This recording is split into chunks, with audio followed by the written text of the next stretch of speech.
লাল কালির কলম ও সাদা খাতা নিয়ে, লাল কালির কলম ও সাদা খাতা নিয়ে আপনি বসবেন। বসার পরে আপনি কি করবেন?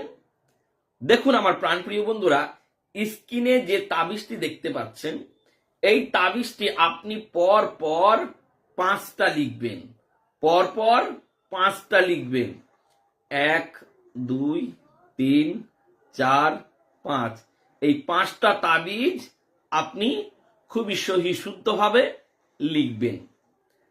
লেখার পরে আপনি তাবিজের নিচেই লিখে দেবেন, এমক ব্যক্তি যেন আমার প্রেমে পাগল হোক, বা এমক ব্যক্তি যাতে আমার বসে আসুক।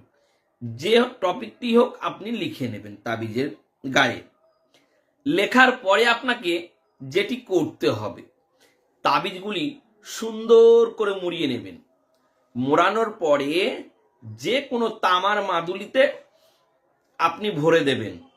ভরে দেওয়ার পরে আপনি পরিষ্কার সাদা মোম দিয়ে মুখগুলিকে আটকে দেবেন, যাতে বার না হয়ে যায় বা পানি না ঢুকে পড়ে।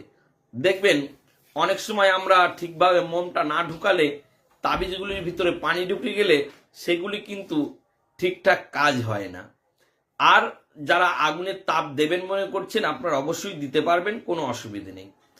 তাহলে এই 5টা তাবিজ যে আপনি লিখেছেন, 5টা তাবিজ যে আপনি মাদুরির ভিতরে ভরেছেন, এই 5টা জিনিসকে আপনি কি করবেন? অবশ্যই মনোযোগ সহকারে শুনবেন, স্কিপ করবেন না। মূল্যবান টপিক ছেড়ে গেলে আর কাজ হবে না। যারা কাজ করতে ইচ্ছুক, আপনারা সম্পূর্ণ ভিডিওটি একবার ভালো করে দেখবেন, তারপরে আপনারা কাজটি করবেন। এই 5টা তাবিজ আপনি কি করবেন? আমার প্রাণপ্রিয় বন্ধুরা, প্রথমে আপনি একটি হাতে বেঁধে নেবেন। যে কোনো সুতো দিয়ে যে কোনো হাতে আপনি বেঁধে নেবেন। দ্বিতীয়ত একটি আপনি কোমরে বাঁধবেন। একটি হাতে একটি কোমরে বাঁধতে হবে।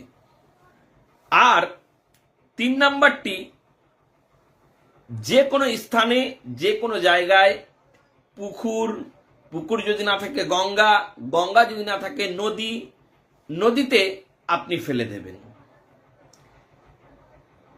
4 নাম্বারটি, আপনার বাড়ির আশেপাশে যে কোনো স্থানে যদি গাছ থাকে, একটা গাছের শুকনো ডাল খুঁজবেন।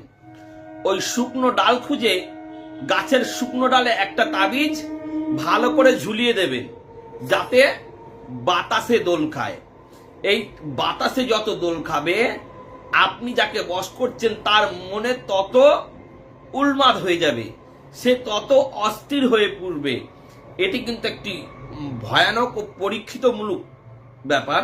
তাই আপনারা শুকনো ডালে ঝুলিয়ে দেবেন।